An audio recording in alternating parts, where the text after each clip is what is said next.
concerne, qui nous concerne tous. Il s'agit du gaspillage alimentaire. Je ne sais pas si on en parle beaucoup à la télévision, je ne suis pas sûr. Parce qu'il y a 10 millions de tonnes seulement de déchets alimentaires qui sont produits en France. Oui, et qu'est-ce qu'on en fait? Ah, excellente question. C'est un vaste gâchis, hein, parce que ça coûte cher. Ce sont des aliments, qu'est-ce qu'on en fait? Oui, et puis il devient urgent de se dépêcher de remédier à ça, parce qu'on va avoir des ennuis. Rodolphe Bonas, spécialiste de la consommation, va nous aider, vous aider à y voir plus clair.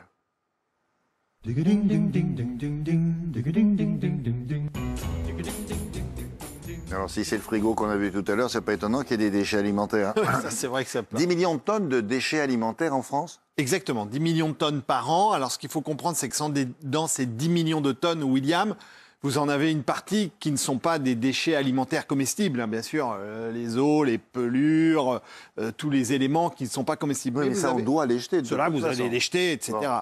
Les coquilles d'œufs, par exemple. Oui. Voilà. Mais 43% de ces 10 millions de tonnes, soit 4,3 millions de tonnes, pour le coup, ce sont des déchets alimentaires comestibles. Et ça, c'est vraiment une problématique parce qu'on finit par jeter des produits qui sont normalement, au départ, propres à la consommation. Alors, le ministère de l'Agriculture nous éclaire, c'est ce que vous voyez ici.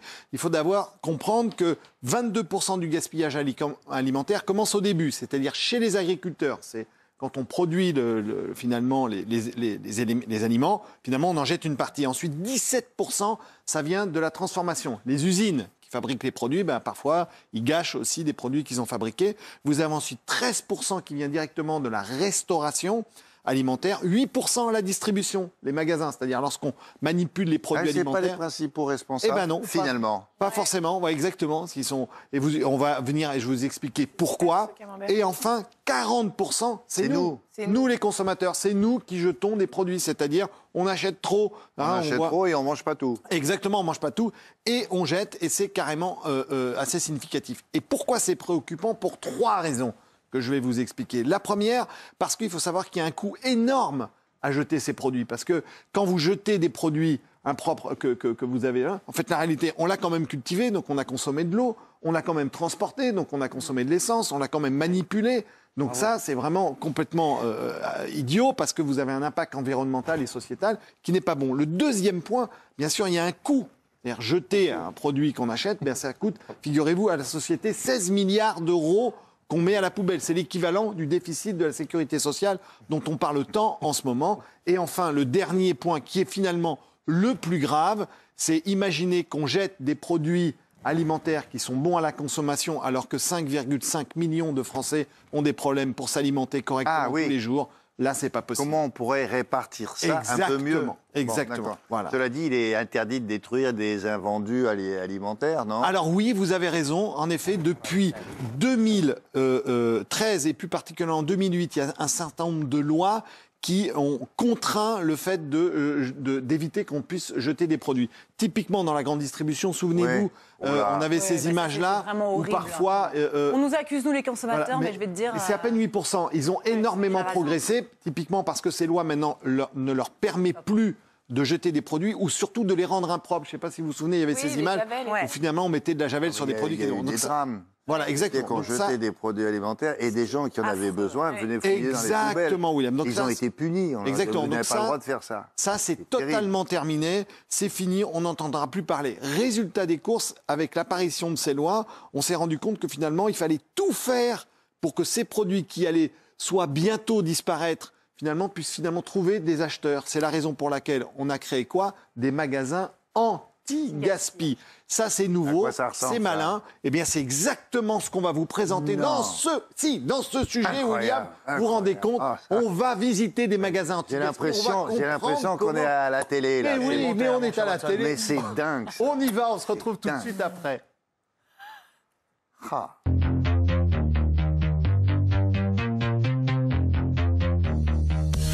2,3 millions de tonnes, c'est la quantité de déchets alimentaires produite par les industries en 2022. Parmi ces déchets, près de la moitié sont encore comestibles.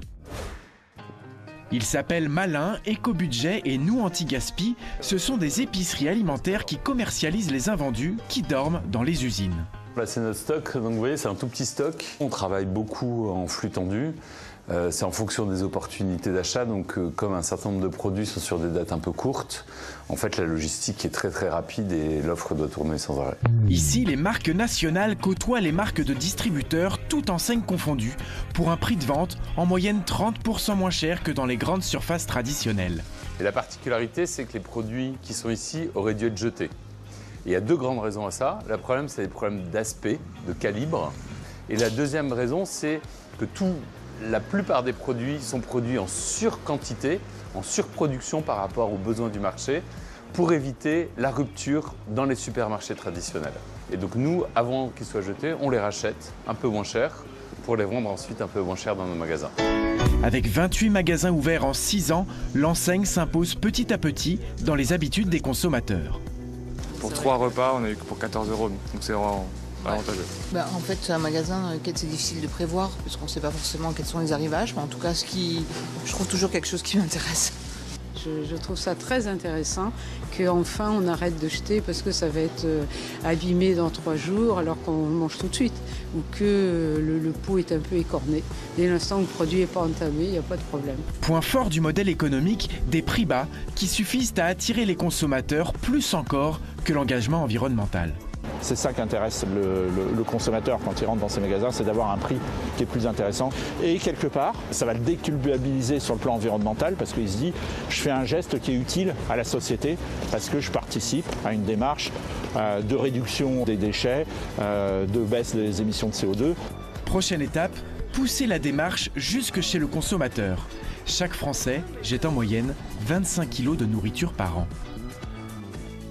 Attendez, on va revenir aux grandes surfaces, hein, parce que si elles ne peuvent plus détruire les invendus alimentaires, elles en font quoi? Alors voilà, donc les grandes surfaces, elles ont plusieurs dispositions que vous avez déjà vues dans vos magasins. Oui. D'abord, ils créent des rayons qui sont des rayons à date courte, c'est-à-dire quand lorsqu'ils voient arriver la date limite de consommation du produit, ils savent que bientôt ils ne pourront plus le vendre. Oui. Donc là, à ce moment-là, ils font des super remises, des moins 30, des moins 50%. Vous pouvez le voir soit dans des rayons spécialisés, ou bien parfois ils estampillent certains produits dans les rayons pour dire attention, ça, c'est du moins 30, du moins 50, la date est limitée, vous pouvez avoir des bons prix. Donc ça, c'est ce qui fait diminuer. Et puis l'autre élément, ce qu'ils font aussi, ils peuvent aussi se tourner vers des applications comme Too Good To Go, peut-être ou Phoenix, où là, pour le coup, quand ils arrivent en fin de journée, ils fabriquent des petits lots, si vous voulez, de produits, des petits paniers garnis qui donnent directement aux consommateurs, là, pour des prix qui sont entre 30 et 60% moins chers. Et je veux ajouter un autre point. Il faut savoir que tous ces dispositifs-là, elles ont un impact aussi sur les associations